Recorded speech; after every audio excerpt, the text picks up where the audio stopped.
इमाम हुसैन अमन और इंसाफ के लिए शहीद हो गए। उन्होंने अन्याय और अहंकार के विरुद्ध अपनी आवाज बुलंद की थी।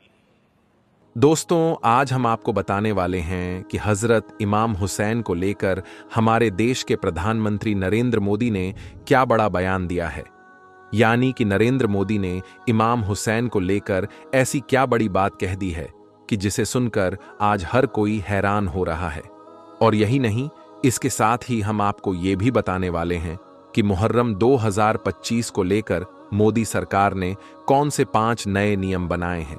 यानी कि इस बार मोदी सरकार ने मुहर्रम को लेकर ऐसी कौन सी 5 तरह की नई पाबंदियां लगाई है जिनके बारे में हर मुसलमान को जानना बहुत जरूरी है।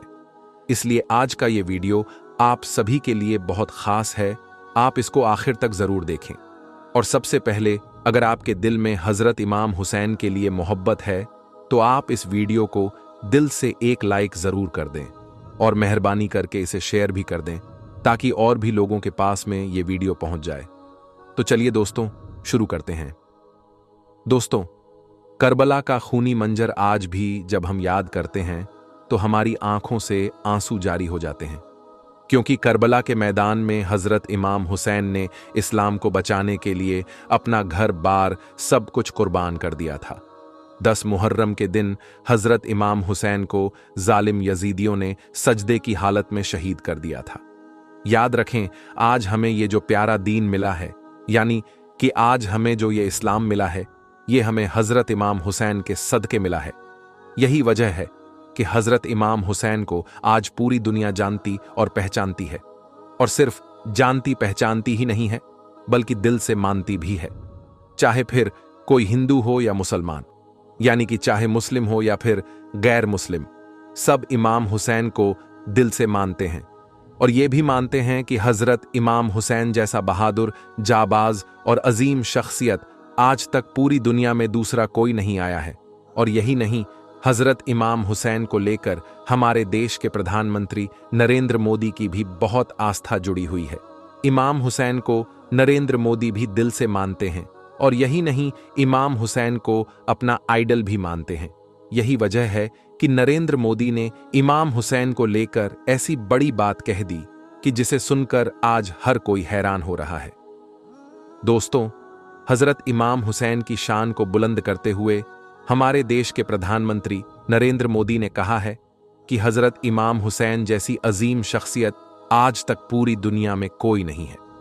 यानी कि नरेंद्र मोदी ने हजरत इमाम हुसैन की शहादत को याद करते हुए कहा कि हम सबको अपने जीवन में हजरत इमाम हुसैन के पवित्र संदेश को उतारना है और पूरी दुनिया तक आपके पैगाम को पहुंचाना है, क्योंकि इमाम हुसैन अमन और इंसाफ के लिए शहीद हो गए थे। इमाम हुसैन ने अन्याय और अहंकार के खिलाफ अपनी आवाज को बुलंद किया था। उनकी ये सीख जितनी उस वक्त खास थी, उससे ज्यादा आज के दौर में अहम और महत्वपूर्ण है। अब आप खुद सुनिए कि प्रधानमंत्री नरेंद्र मोदी ने हजरत इमाम हुसैन को लेकर क्या बड़ा बयान दिया है। इसके बाद हम आपको मोदी सरकार के वो 5 नए नियम भी बताते हैं जो इस बार यानी कि मुहर्रम 2025 के मौके पर मोदी सरकार ने खास लगाई है। इसलिए आप इस वीडियो को बगैर स्किप किए आखिर तक गौर से जरूर देखें। इमाम हुसैन अमन और इंसाफ के लिए शहीद हो गए। उन्होंने अन्याय और अहंकार के विरुद्ध अपनी आवाज बुलंद की थी। उनकी ये सीख जितनी तब महत्वपूर्ण थी, उससे भी अधिक आज की दुनिया के लिए ये अहम है। दोस्तों, अब हम आपको बता दें कि मुहर्रम वैसे तो इस्लामिक साल का पहला महीना है, लेकिन इसी महीने की 10 तारीख को यानी कि 10 मुहर्रम के दिन हजरत इमाम हुसैन ने इस्लाम को बचाने के लिए करबला के मैदान में अपना सब कुछ कुर्बान कर दिया था। यही वजह है कि जब भी मुहर्रम का महीना आता है तो हर इंसान के जहन में करबला का ये दर्दनाक वाकया घूमने लग जाता है। और छोटे छोटे बच्चों की और हजरत इमाम हुसैन की शहादत को याद करके आंखों में आंसू आ जाते हैं।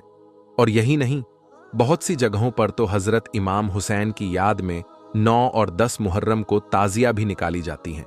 यानी कि कई जगहों पर मातमी जुलूस भी निकाला जाता है, जिसमें लोग ढोल तासे बजाते हैं, हाथों में लकड़ियां लेकर चलते हैं और अखाड़ा वगैरह खेलते हैं। और कई जगहों पर तो हुड़दंग भी हो जाता है। बस इसी बात को देखते हुए इस बार यानी कि मुहर्रम 2025 को लेकर मोदी सरकार ने 5 नए नियम बनाए हैं। यानी कि 5 तरह की नई पाबंदियां लगाई हैं, जिन्हें लेकर पूरे मुस्लिम समुदाय में हड़कंप मचा हुआ है। इसलिए इन नियमों के बारे में जानना आपके लिए बहुत जरूरी है। दोस्तों, इस बार मोदी सरकार ने मुहर्रम के मौके पर खास 5 नए नियम बनाए हैं और अपने आला अधिकारियों को इनका पालन करवाने के सख्त निर्देश भी दिए हैं और कहा है कि अगर कोई इन नियमों की पालना नहीं करता है तो उन पर कड़ी से कड़ी कार्रवाई की जाए। इसलिए आप इन 5 नियमों के बारे में अच्छी तरह से जान लें और इस बार मुहर्रम के मौके पर आप यह 5 गलती भूल कर भी ना करें। नंबर 1, शस्त्रों का प्रदर्शन ना करें। दोस्तों, इस बार यानी कि मुहर्रम 2025 के मौके पर मोदी सरकार ने अपना पहला नियम तो ये बनाया है कि इस बार कोई भी शख्स सार्वजनिक जगहों पर शस्त्रों का प्रदर्शन ना करें। यानी कि जिस तरह से बहुत से लोग ताजिया के जुलूस में हथियारों को लहराते हुए चलते हैं, हाथों में तलवार और लकड़ियां लेकर चलते हैं, इसे लेकर इस बार मोदी सरकार ने अपने आला अधिकारियों को यह सख्त निर्देश दिया है कि इस बार मुहर्रम के मौके पर और खास करके ताजिया के जुलूस में कोई भी शख्स अवैध हथियारों के साथ मिलता है, उनको लहराते हुए चलता है, तो ऐसे लोगों पर कड़ी से कड़ी कार्रवाई की जाए। तो दोस्तों, इस बार मुहर्रम के मौके पर आप ये गलती भूल कर भी ना करें। ताजिया के जुलूस में किसी भी तरह का कोई अवैध हथियार ना रखें और ना ही किसी तरह के हथियारों का कोई प्रदर्शन करें, वरना आप लोग बहुत बुरे फंस जाओगे। नंबर 2, हुड़दंग ना करें। दोस्तों, मोदी सरकार ने इस बार मुहर्रम के मौके पर अपना दूसरा फरमान यूं जारी किया है कि इस बार मुहर्रम के मौके पर कोई भी सड़कों पर भीड़ इकट्ठा करके हुड़दंग ना करने पाए।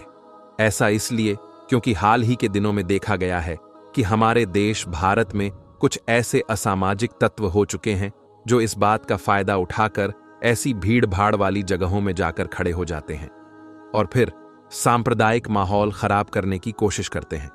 इसलिए इस बार मोदी सरकार ने मुहर्रम के मौके पर अपने आला अधिकारियों को निर्देश दिए हैं कि वो संवेदनशील इलाकों में मॉनिटरिंग करना शुरू कर दे और इस तरह से माहौल खराब करने वालों पर कड़ी से कड़ी कार्रवाई की जाए। नंबर 3, ड्रोन कैमरों से नजर रखी जाए। दोस्तों, मोदी सरकार ने अपने आला अधिकारियों को तीसरा दिशा निर्देश ये दिया है कि इस बार मुहर्रम के मौके पर और खास करके ताजिया के जुलूस में अगर कहीं पर भी कोई माहौल खराब होता है तो ऐसी जगहों पर फौरन ही धारा 144 लगाते हुए वहां पर नियमों का सख्ती के साथ में पालन करवाया जाए।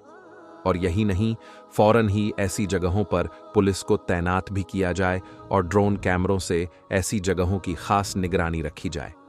इसका मतलब यह है कि इस बार मुहर्रम के मौके पर मोदी सरकार ने अपने आला अधिकारियों को यह सख्त निर्देश दिया है कि ताजिया के जुलूस में ड्रोन कैमरों से लोगों पर नजर रखी जाए और जगह जगह पर पुलिस को तैनात भी किया जाए ताकि कहीं पर भी कोई सांप्रदायिक माहौल खराब ना हो सके। इसके साथ ही जगह जगह पर गाड़ियों की और बाइकों की चेकिंग भी की जाए और इस दौरान अगर कोई पुलिस की कार्रवाई में दखल अंदाजी करने की कोशिश करता है तो उस पर फौरन ही कड़ी से कड़ी कार्रवाई की जाए। नंबर 4, सोशल मीडिया पर निगरानी रखी जाए। दोस्तों, मोदी सरकार ने इस बार मुहर्रम के मौके पर अपने आला अधिकारियों के लिए चौथा फरमान ये जारी किया है कि वो इस बार मुहर्रम के मौके पर सोशल मीडिया पर की 24 घंटे निगरानी रखें। इस मौके पर अगर कोई भी सोशल मीडिया के जरिए से किसी भी तरह की कोई अफवाह फैलाने की या फिर किसी भी तरह की कोई आपत्तिजनक पोस्ट करने की कोशिश करता है तो उस पर कड़ी से कड़ी कार्रवाई की जाए। और यही नहीं, इसके साथ ही मोदी सरकार ने अपने आला अधिकारियों को यह भी सख्त निर्देश दिया है कि इस मौके पर जो भी कोई भड़काऊ बयानबाजी करता है तो ऐसे लोगों पर भी खास निगरानी रखी जाए। और फिर उन पर कड़ी से कड़ी कार्रवाई की जाए। और नंबर 5, धर्म गुरुओं से खास अपील की है। दोस्तों, इस बार मोदी सरकार ने मुहर्रम को लेकर मुस्लिम धर्म गुरुओं से भी खास अपील की है और कहा है कि वो इस बार मुसलमानों को समझाएं, यानी कि कोई भी मुसलमान ताजिया के जुलूस में हुड़दंग ना करें, हथियारों का प्रदर्शन ना करें और शांति के साथ अपना ये जुलूस मनाएं। बस फिर इसी बात को देखते हुए बहुत सी जगहों पर मुस्लिम धर्म गुरुओं ने मुहर्रम को लेकर अपनी तरफ से एडवाइजरी भी जारी कर दी है, जिसमें शांति के साथ ताजियों का जुलूस निकालने की अपील की है। दोस्तों, याद रखें, मुहर्रम का महीना बहुत ही रहमतों और बरकतों वाला महीना है, इसलिए आप इस पाक महीने में अल्लाह ताला की खूब इबादत करें। 9 और 10 मुहर्रम के दिन का रोजा रखें और नेक और अच्छे अच्छे काम करें। लेकिन इसके साथ ही आप इस महीने में कोई भी ऐसा वैसा काम ना करें जिसकी वजह से आपको या फिर आपकी कौम को किसी भी तरह की कोई परेशानी का सामना करना पड़े। इसलिए आप इस बार हजरत इमाम हुसैन की शहादत को याद रखते हुए इन 5 नियमों का सख्ती के साथ में पालन करें। अल्लाह से दुआ है, अल्लाह पाक हम सबको सही और गलत को समझने की तौफीक दे और हजरत इमाम हुसैन की तरह दीन इस्लाम पर मर मिटने का हमारे अंदर जज्बा पैदा करे। आमीन, अल्लाहुम्मा आमीन। दोस्तों, 10 मुहर्रम के दिन इस्लाम धर्म के मानने वाले कुछ लोग ताजिया निकालते हैं, ढोल बजाते हैं और अपने आप को मारते हैं, यानी कि खुद को तकलीफ देते हैं और मातम मनाते हैं। दोस्तों, अब आगे इस वीडियो में हम आपको बताने वाले हैं कि मुसलमान मुहर्रम क्यों मनाते हैं। इस दिन यानी कि 10 मुहर्रम के दिन आखिर ऐसा क्या हुआ था कि जिसकी वजह से मुसलमान 10 मुहर्रम के दिन मातम मनाते हैं। और यही नहीं, साथ ही हम आपको ये भी बताने वाले हैं कि इस्लाम में ताजिया की शुरुआत कब और कैसे हुई। सबसे पहला ताजिया कब और कहां पर निकला, जानकर आप भी हैरान रह जाओगे। इसलिए ये वीडियो आप सभी के लिए बहुत ही ज्यादा खास है, आप इसको आखिर तक जरूर देखें। दोस्तों, सबसे पहले तो हम आपको बता दें कि 10 मुहर्रम के दिन हजरत इमाम हुसैन को और आपके छोटे छोटे बच्चों को करबला के मैदान में भूखा प्यासा शहीद कर दिया गया था, जिनकी याद में यानी कि हजरत इमाम हुसैन की शहादत को याद रखते हुए 10 मुहर्रम के दिन मुसलमान मातम मनाते हैं। हजरत इमाम 10 मुहर्रम के दिन मुसलमान मातम मनाते हैं। हुसैन अल्लाह के प्यारे नबी हजरत मोहम्मद सल्लल्लाहु वसल्लम के नाती थे, यानी कि हजरत इमाम हुसैन आपकी प्यारी और लाडली बेटी हजरत फातिमा के बेटे थे, जिनको 10 मुहर्रम के दिन करबला के मैदान में 3 दिन तक भूखा प्यासा रखकर शहीद कर दिया गया था। उस वक्त हजरत इमाम हुसैन के साथ में उनके घर के छोटे छोटे बच्चे और औरतें भी थीं, उन सबको भी शहीद कर दिया गया था। दोस्तों, मुहर्रम के इतिहास को गहराई से समझने के लिए हमें तारीख के उस हिस्से में चलना पड़ेगा जहां से इस जंग की शुरुआत हुई थी। दोस्तों, ये उस वक्त की बात है जब इस्लामी खिलाफत यानी कि खलीफा का राज हुआ करता था। खलीफा उस वक्त दुनिया में तमाम मुसलमानों का प्रमुख नेता हुआ करता था। अल्लाह के प्यारे नबी हजरत मोहम्मद सल्लल्लाहु अलैहि वसल्लम के फरमान पर 4 खलीफा चुने गए थे। ये खलीफा हमेशा ही लोगों की राय के हिसाब से चुने जाते थे। खिलाफत के तकरीबन 50 साल के बाद इस्लामी दुनिया में घोर अत्याचार का दौर आ गया था, क्योंकि उस वक्त सीरिया के गवर्नर यजीद ने धोखे से अपने आप को खलीफा घोषित कर दिया था, जो कि एक बहुत ही जालिम और बुरा इंसान था। उसके काम करने का तौर तरीका ठीक बादशाहों के जैसा था। वो लोगों पर तरह तरह के जुल्म और सितम किया करता था, अत्याचार करता था, इस्लाम के कानून कायदों से हटकर काम करता था। इसलिए हजरत इमाम हुसैन यानी कि अल्लाह के प्यारे नबी के नाती ने उस जालिम यजीद को खलीफा मानने से इनकार कर दिया था। इस बात से नाराज होकर जालिम यजीद ने अपने लोगों को हुक्म देकर भेजा कि जाओ उस हुसैन के पास और जाकर उससे कह दो कि या तो वो मेरे आदेश का पालन करे, और अगर मेरी बात को वो नहीं मानता है तो उसकी गर्दन काट कर मेरे पास में ले आओ। अपने आका का हुक्म पाकर यजीद के लोग हजरत इमाम हुसैन के पास में पहुंचे और यजीद की बात मानने के लिए कहने लगे। इस पर हजरत इमाम हुसैन ने ऐसे आदमी का कहा मानने से इनकार कर दिया जो खुद को अल्लाह मानने लगा था। हजरत इमाम हुसैन ने कहा कि मैं एक ऐसे जालिम व्यभिचारी, भ्रष्टाचारी और खुदा को ना मानने वाले के आदेश को कभी नहीं मानूंगा। इसके बाद हजरत इमाम हुसैन अपने बीवी बच्चों को साथ लेकर मक्का शरीफ में चले गए। लेकिन इधर दूसरी तरफ जब यजीद ने इमाम हुसैन की बात को नहीं सुना तो वो गुस्से से लाल हो गया और फिर उसने अपने लोगों को यात्री बनाकर मक्का में भी भेज दिया और हजरत इमाम हुसैन को मारने का आदेश दे दिया। जब ये बात हजरत इमाम हुसैन को पता चली तो वो जैसे तैसे करके अपने परिवार के साथ में इराक की ओर रवाना हो गए, क्योंकि हजरत इमाम हुसैन खून खराबा से बचना चाहते थे। इसलिए फिर वो अपने बीवी बच्चों और खुद साथियों के साथ में इराक के करबला में जाकर रहने लगे। लेकिन यजीद की फौज वहां पर भी पहुंच गई और जाकर उसने सबसे पहले पानी की फुरात नहर पर अपना कब्जा जमा लिया। उस वक्त हजरत इमाम हुसैन ने उस फौज से कहा कि मुझे एक रात की मोहलत दे दो ताकि मैं अल्लाह की इबादत कर सकूं। उस रात को आशूरा की रात कहा जाता है। उस पूरी रात को हजरत इमाम हुसैन ने अल्लाह की इबादत की। फिर जैसे ही सुबह हुई तो जंग शुरू हो गई। जंग में हजरत इमाम हुसैन के तमाम साथी शहीद हो गए और यही नहीं, हजरत इमाम हुसैन का 6 महीने का बेटा अली असगर प्यास से बेहाल होने लगा था। ये देखकर हजरत इमाम हुसैन उसे लेकर जंग के मैदान में गए और यजीद की फौज से कहा कि मेरे मासूम बेटे को पानी पिला दो। लेकिन यजीद की फौज को ना ही उस मासूम बच्चे की हालत पर तरस आया और ना ही उन्होंने हजरत इमाम हुसैन की कोई बात को माना। नतीजा ये निकला कि नन्हा अली असगर भी अपने बाबा हुसैन की बाहों में तड़प तड़प कर दम तोड़ दिया। आखिर में उस जालिम फौज ने हजरत इमाम हुसैन को भी शहीद कर दिया। इस तरह से इमाम हुसैन और उनके घर वालों ने इस्लाम और इस्लाम के रसूलों के लिए अपने आप को कुर्बान कर दिया।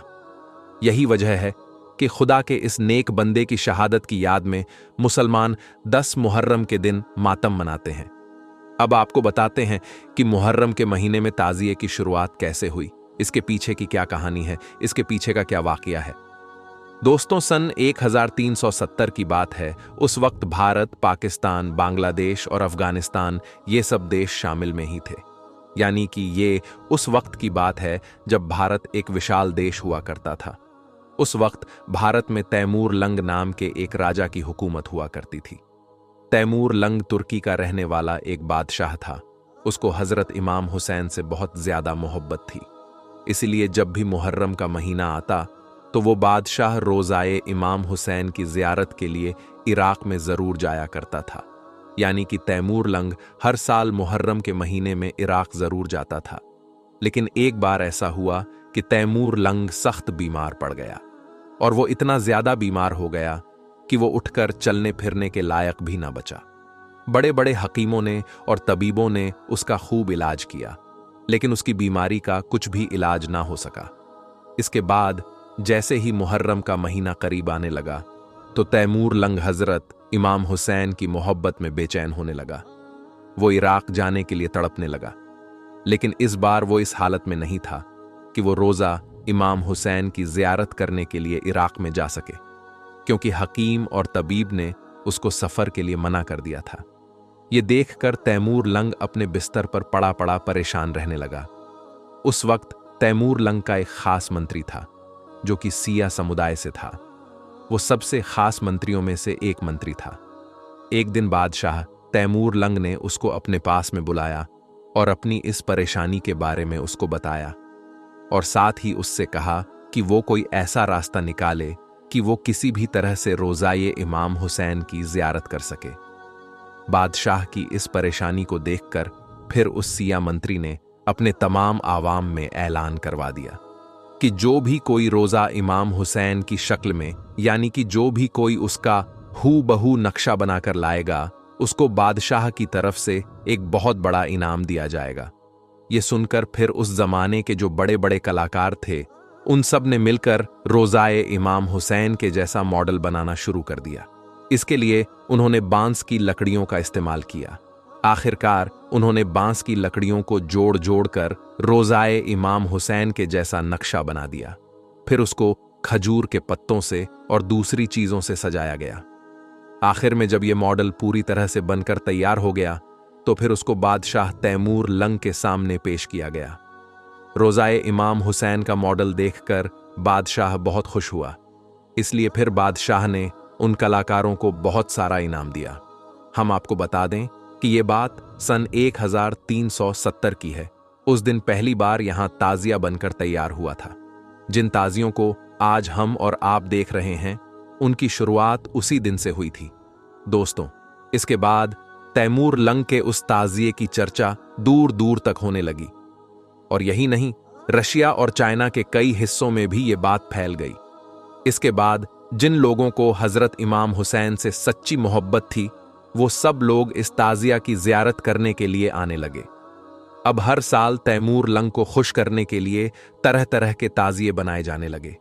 मगर हम आपको बता दें कि तैमूर लंग का ये काम ज्यादा दिनों तक नहीं चल सका, क्योंकि एक दिन अचानक ही बादशाह की मौत हो गई। लेकिन तब तक ताजिया बनाने का ये रिवाज पूरे भारत में नहीं, बल्कि दुनिया के कई और हिस्सों में भी फैल चुका था। इसके बाद धीरे धीरे भारत का बंटवारा होने लगा। भारत, पाकिस्तान, बांग्लादेश और अफगानिस्तान, ये सब देश अलग अलग हो गए, मगर ताजिया बनाने का रिवाज वैसे ही चलता रहा। यही वजह है कि इन देशों में आज भी मुहर्रम के महीने में ताजिया बड़ी धूमधाम के साथ में निकाला जाता है। हम आपको बता दें कि ताजिया निकालने का ये रिवाज भारत से ही शुरू हुआ था, इसलिए आज भी ये रिवाज भारत के आसपास में फैला हुआ है। यानी कि इन्हीं देशों में सिर्फ ये ताजिया निकाला जाता है। इसके अलावा सऊदी अरब समेत किसी भी इस्लामिक देश में ये ताजिया नहीं निकाला जाता है। उम्मीद करता हूं कि आज की हमारी ये जानकारी आपको पसंद आई होगी। तो दोस्तों, आज की इस वीडियो में बस इतना ही। हम मिलेंगे आपको अगली वीडियो में। तब तक के लिए अल्लाह हाफिज।